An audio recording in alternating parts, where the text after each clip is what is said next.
Bem-vindos de novo a este nosso programa. Vamos conversar e hoje, tal como ficou prometido, vamos conversar sobre a saudade na poesia. Foi o desafio que lançámos ao Abel na passada edição, que ele aceitou.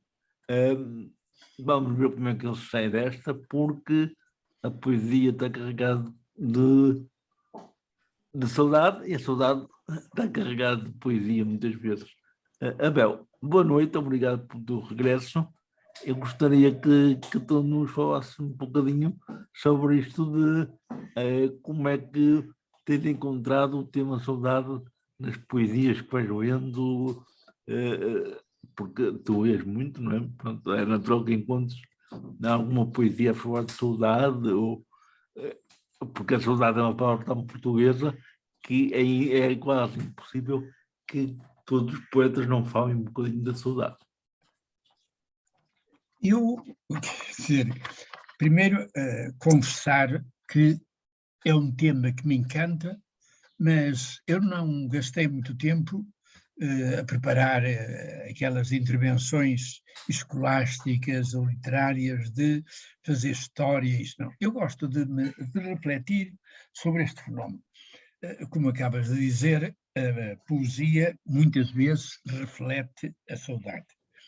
A saudade muitas vezes recorre à poesia para melhor se expressar. E penso que, enfim, nós já aqui falámos de outra vez, há assim coisinhas corriqueiras. Quando digo corriqueiras, não quer dizer sem interesse, quer dizer, são do domínio público, estão na linguagem corrente. Penso que há muito pouca gente que não conheça aquele verso de saudade, tenho saudade do tempo em que não sabia, em que a palavra saudade infelizmente existia. Às vezes aparece o infelizmente, outras vezes aparece no dicionário existia. Quer dizer, isso para mim não é importante. Importante é a saudade como um tema recorrente quando se fala de sentimentos. E a saudade é engraçado porque nós não estamos muito habituados a distinguir os chamados sentimentos puros, e quando digo puros quer dizer originais, que pertencem à nossa natureza, dos sentimentos mistos, os sentimentos que é uma mistura de muitos sentimentos. E penso que a saudade não é um sentimento puro, no sentido de que não conheço escola nenhuma que ponha a saudade nos sentimentos simples ou puros ou originais, aqueles que são constitutivos da nossa natureza. E só para os lembrar, porque as escolas não coincidem, eu gosto muito da escola de Cartese, que resume os 4 sentimentos base em raiva, medo, tristeza e alegria. Estes são os sentimentos base. Todo ser humano experimenta isto. Agora, o que acontece é que estes sentimentos raramente estão puros, isto é, eles aparecem muitas vezes misturados com outros sentimentos.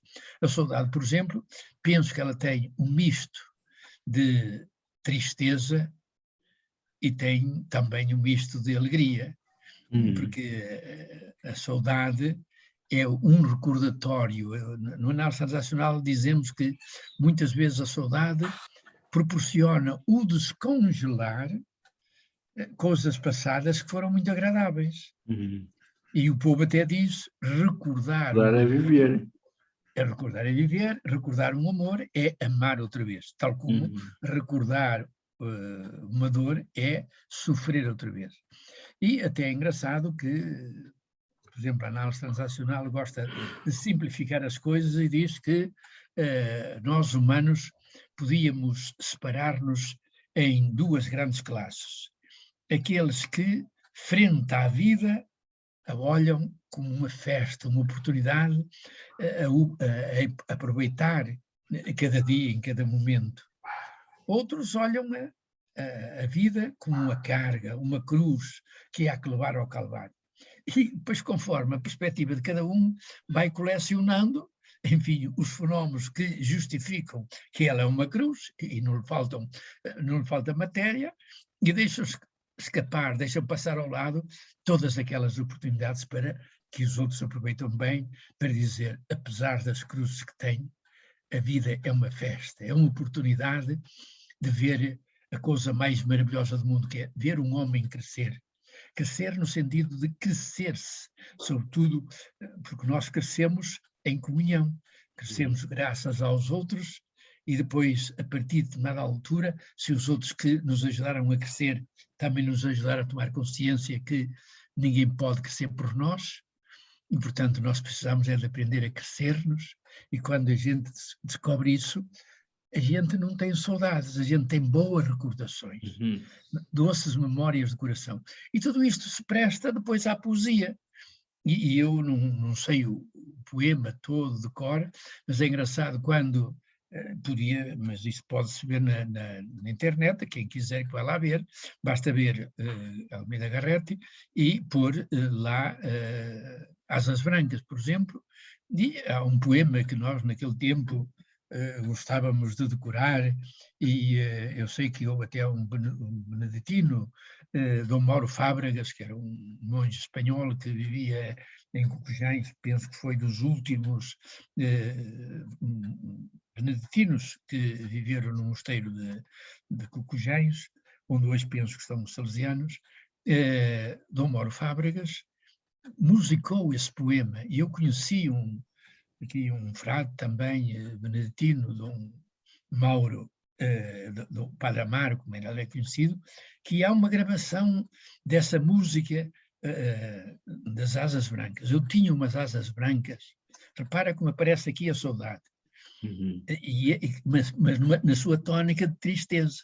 Eu tinha umas asas brancas, asas que um anjo me deu, que em eu me cansando da terra, batia-as, voava ao céu. Bom, e continua ele a escrever a história. Eram brancas, brancas, brancas, como as do anjo que me as deu. E depois continua a história. Mas um dia em que eu contemplava as estrelas, vi entre a névoa da terra outra mais bela que elas. E pronto, e depois vem o enamoramento pela estrela que ele vê no meio da neblina e acha mais bela que as estrelas do céu. E quando se namora por essa estrela feita de terra, as minhas asas brancas, asas que um anjo me deu, pena a pena me caíram, nunca mais voei ao céu. Repara, não se fala na saudade aqui, mas ela está aqui. Sim, sim. Aliás, a saudade normalmente está muito associada, quer em momentos de tristeza, quer em momentos de alegria, a um sentimento grande e nobre que é o amor, ou seja, recorda-se o amor ou com saudade e com um tipo de tristeza porque não encontramos outro amor igual ou melhor, ou não temos quem nos ame mais, ou então recordamos com tristeza porque, ou até com alegria, digamos assim, porque descobrimos um amor mais intenso, uma vida mais intensa, em que realmente o amor preenche o vazio que a saudade do antes tinha deixado. Isso é muito frequente na poesia, os poetas abordarem as questões assim, ou seja, eu tinha saudades como se agora já não tivesse tanto porque encontrei uma outra forma de ser amado e de amar. O amor está sempre presente onde está a saudade. E eu penso que um fenómeno cultural, a meu ver, pouco feliz, que é de nós, à medida que crescemos, em vez de descobrirmos a criança eterna que há em nós, eu tenho 85 anos feitos, e já desejamos parabéns, porque muito obrigado, muito obrigado. Pois estão fresquinhos, e eu sinto a minha criança, não sei se tão viva ou se ainda mais viva, de quando era criança. Claro que é com outra tónica. Enquanto eu, na criança, vivia as minhas criancices e o meu maravilhamento próprio da criança, e não tinha consciência disso, quer dizer, era como era, saía como saía, acontecia o que acontecia e às vezes eu dava comigo, ora encantado com a contemplação, ora, como é que é dizer, envergonhado das minhas birrices, dos meus apegos, dos meus amus, etc, etc. Tudo isso continua vivo em nós. Agora, nós, nesta idade, já temos outra capacidade de gerir as manifestações da nossa criança. E por isso, nós, se estivermos atentos a nós, seja qual for a idade, nós gostamos de ler poesia.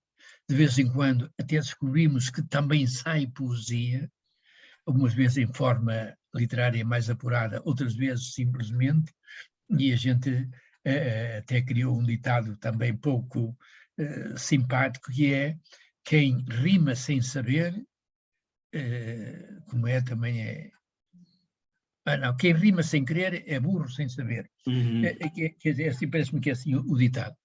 Pronto, e nós tragamos esta beleza, este encanto que é a saudade em nós, faz parte do amor, porque, por exemplo, também é uma ideia pouco divulgada e que eu acho muito interessante.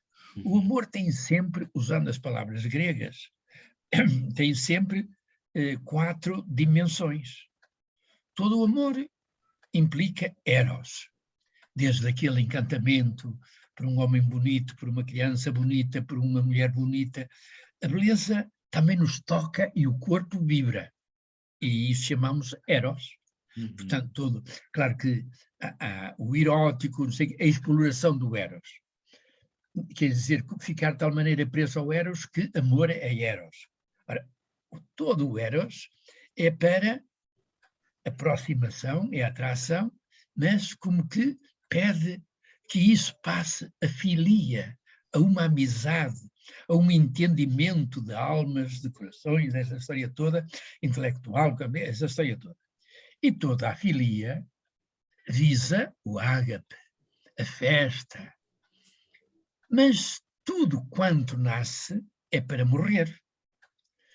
E que é o Thanatos, de onde vem a nossa palavra tanatório, que agora aparece tanto nas câmaras, como é que se diz, capelas funerárias, agora em muitas terras aparece a palavra tanatório, sobretudo nos municipais, nos, digamos, câmaras dos cemitérios municipais, quando as câmaras estão lá, aparece mesmo a palavra tanatório. Por exemplo, aqui no Conselho de Matosinhos aparece o tanatório, que vem da palavra thanatos, que é a morte. Ora, a morte, no crente, e o homem é, por natureza, é um animal de fé, é um animal de crenças, por isso é que se diz o homem é um animal religioso. Para o crente não há morte, há passagem de uma vida menor a uma vida maior.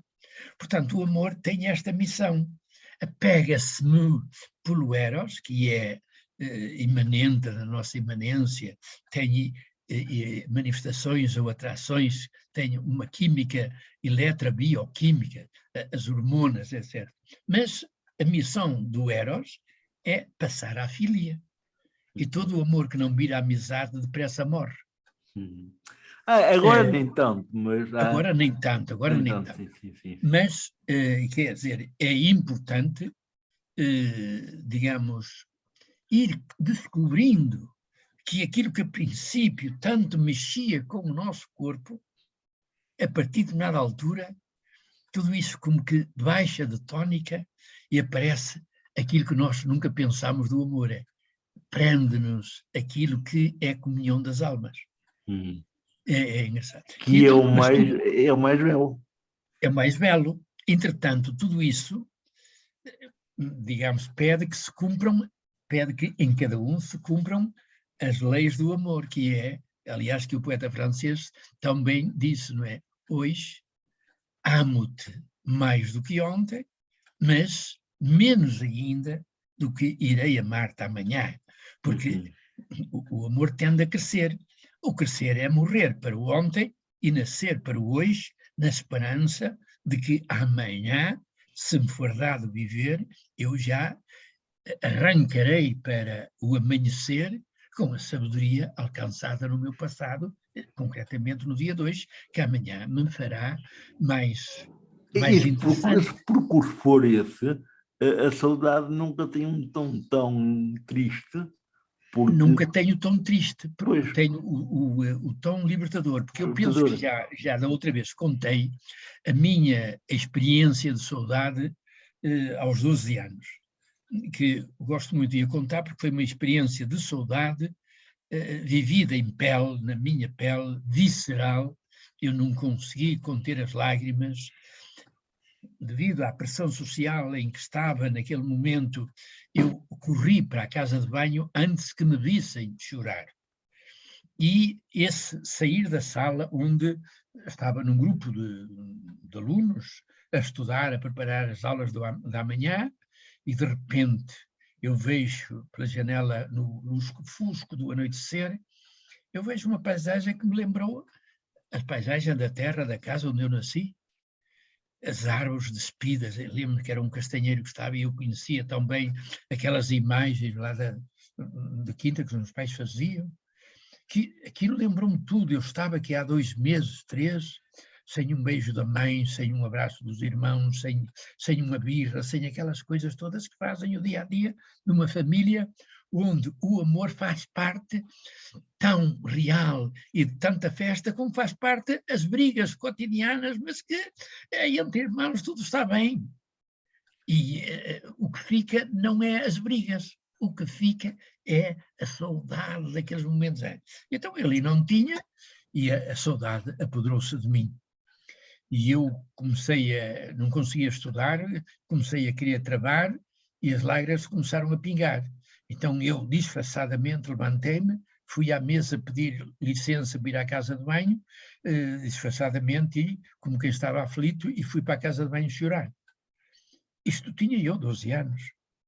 Mas para mim isso significa o cortar o cordão umbilical. Quer dizer, naquele momento, se aparecesse a minha mãe, e eu que tinha dito que queria ir para o seminário, fui todo contente, nem me despedi de ninguém, andava tal, aquilo foi uma novidade, dia 15 de outubro de 1949. Agora, se aparecesse alguém de minha casa a perguntar: Abel, queres vir embora? Eu ia logo todo contente. Mas agora que já contaste há muito tempo, se te aparecesse também ias logo. Naquela altura ia. E agora, se te aparecesse, não ias? Para ir para a minha mãe agora? Não, eu agora penso, eu não sei, porque a gente às vezes tem reações que não sabemos como são.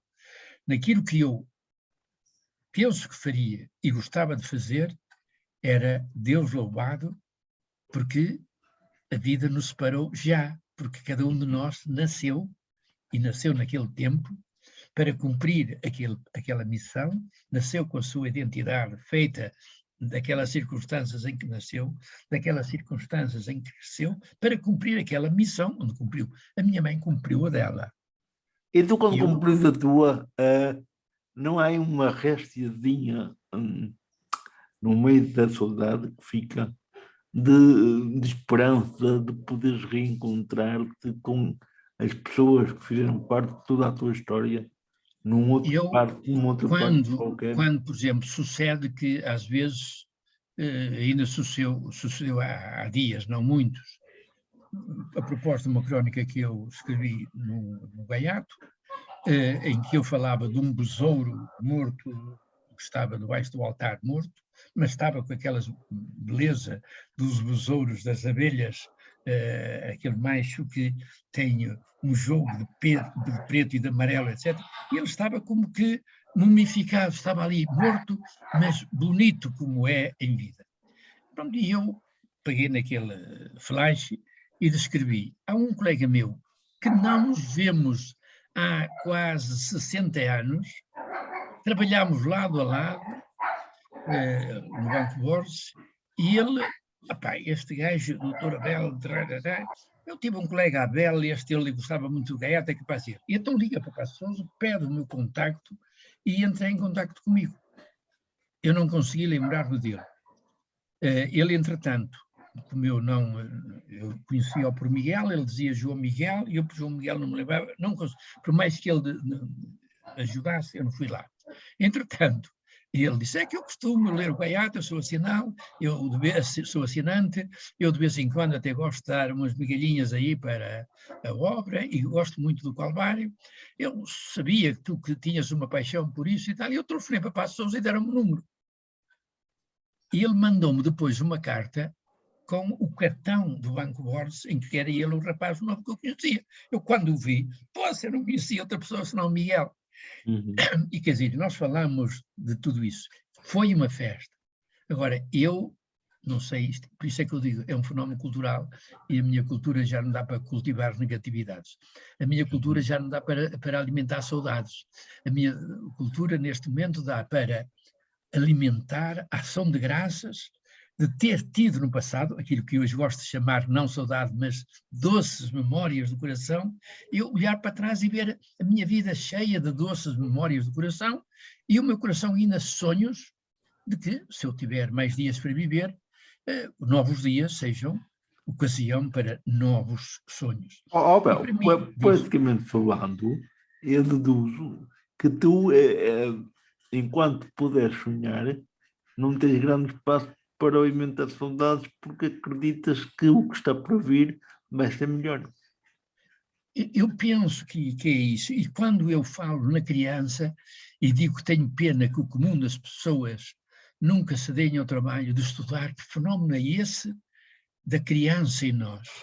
Porque eu penso que foi Sebastião da Gama que disse mais ou menos isto. Todo o português é um poeta.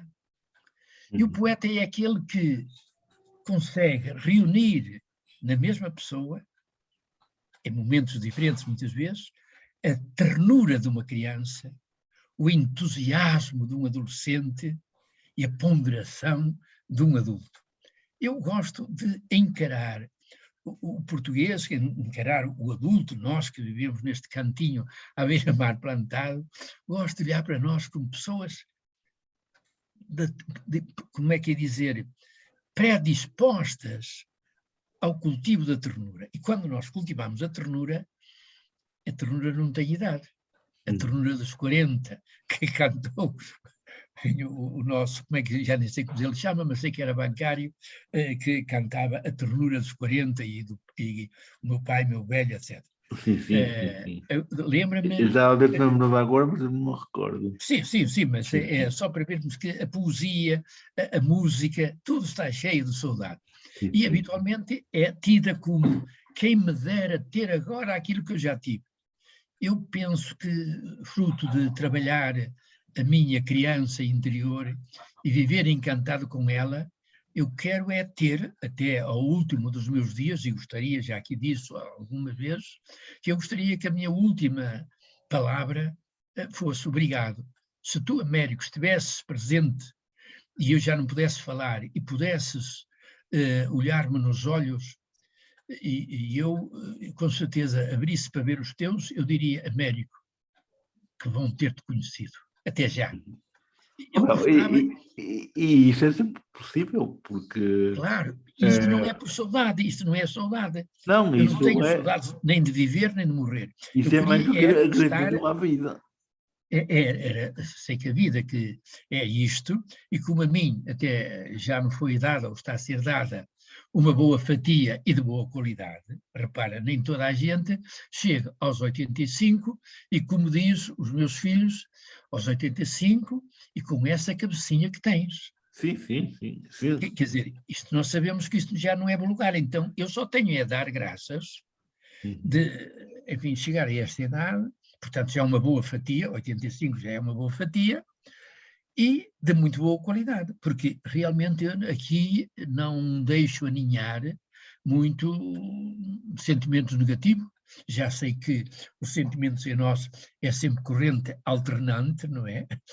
Nunca é contínua, mas nunca deixo que os negativos habitem cá. Podem-me visitar e eu, às vezes... Mas é visita de passagem, não é visita de... Mas é de passagem, é visita de passagem, não é? Mas fora em visita de passagem, memoramente também algo que me traz. Não é saudade a doentia, nem triste, mas é alguma nostalgia, alguma melancolia que que me faz sorrir também. Nunca te Eu penso, aconteceu, no meio da tua vida tão poética, digamos assim, porque é feita de ternura, de entrega, de dádiva, de alegria, de gratidão, de estar num lugar que nunca estiveste antes e de repente sentires que aquele sítio não te é estranho, diz-te alguma coisa, mas não sabes o quê, nem sabes porque que te faz lembrar algum sítio que já tenhas estado. Parece que já viste aquilo, que já estiveste ali, que já viste alguma coisa ali, mas não sabes bem o que é. E sim, nunca te aconteceu e nunca te inspirou nenhum tipo de nostalgia, de reação, de vontade de regressar a esse tempo, a um tempo que não sabe qual foi. eu, como te digo, também tenho dessas visitas, mas habitualmente eu acolho-as e tento metê-las nos outros sentimentos, pensamentos que me habitam.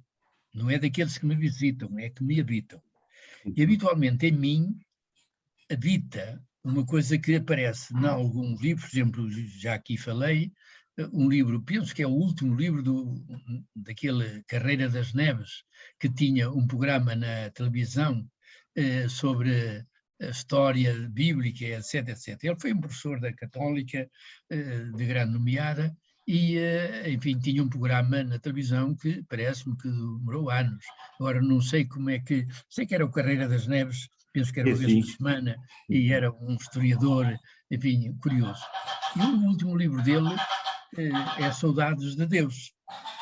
E há muita gente que fala nas saudades de Deus. Portanto, eu às vezes, quando vejo um momento desses, em que eu fico extasiado, e já nem sei se é extasiado pelo que aquilo acorda em mim, quer dizer, momentos já vivenciados, que frente àquele quadro veem, mas sempre me lembro de uma experiência que eu gosto de contar e que penso já contei aqui, que é uma experiência de uma telenovela em que havia o padre Albano, que era um rapaz novo, e o outro padre velhinho que, enfim, o novo era apaixonado pela juventude, e lá nos seus entusiasmos pela juventude, entusiasmou-se por uma jovem, e o padre velhinho sempre chamava a atenção, o perigo, etc.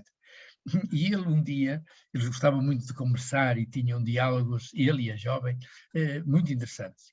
E um dia ele sai com ela para ir ver um miradouro que ele gostava particularmente. E então vão, e os dois saem do carro e ficam, ele com o braço por cima do ombro dela, e assim, olha para isto. E os dois ficam calados, a olhar a paisagem. E de repente ele diz assim, não sei, chata, deste-se conta que as coisas bonitas, vistas na companhia de quem se gosta, são ainda mais bonitas. E ela encostou-se a ele, é verdade, nunca tinha reparado nisso. Eu gostava de contar aquelas experiências de quando se vai com uma pessoa de quem se gosta, assim um lugar, uma paisagem, um pôr do sol, fulano, olha para isto. E em vez de receber o silêncio de compreensão, aprovador, como quem diz, eu estou na mesma onda, e os dois ficam em silêncio, se calhar de mão dada, se calhar de braço dado, não importa, ou simplesmente a presença, e ficam ali a contemplar. Eu lembro-me de ouvir, quando eu falava nisto nos cursos, os cursos das relações interpessoais, havia sempre alguém que diz, o pior é quando a gente diz, vê, e do outro lado, ai, mas isto bonito, tu havias de ver, quer dizer, e a gente já não pode ver porque tem de ouvir o discurso do outro. Sim. E é engraçado, quando isto sucedia numa sala, e eram sempre sala com 20 e tais pessoas, porque os cursos tinham entre 20 a 25, e havia sempre alguém, ui, como eu entendo isso, a dor que é nós querermos ver e querermos esse plus que é poder partilhar, mesmo que em silêncio, esse encantamento com alguém que nós amamos e que acreditamos que nos amem, e em vez desse feedback aprovador, apanhar uma desclassificação, como quem diz, tu não tens gostos nenhuns, porque quem tem gosto sou eu, tu havias de ver o que eu vi. É um balde de água fria, não é? E isto é um balde de água fria. Quer dizer, eu penso que esta história da saudade merecia bem um curso, um percurso que ajudasse as pessoas a perceber bem a importância deste fenómeno a que chamamos saudade e acolhê-lo, mas jamais nos deixarmos amordaçar por ele. Por ele. Foi nessa esperança também que nós aqui trouxemos o tema, porque há gente que nem quer falar dele, porque não é fácil para muita gente falar da saudade.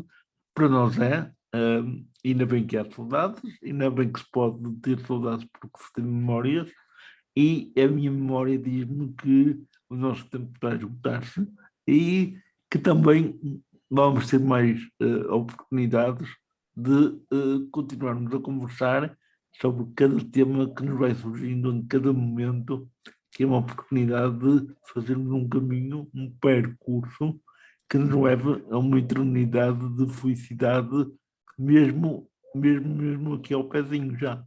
Abel, eu agradeço-te imenso mais esta partilha, mais esta conversa, e desejo-te de fundo do coração que esta entrada nos 85 te leve, não digo aos 180, mas ao infinito da felicidade também.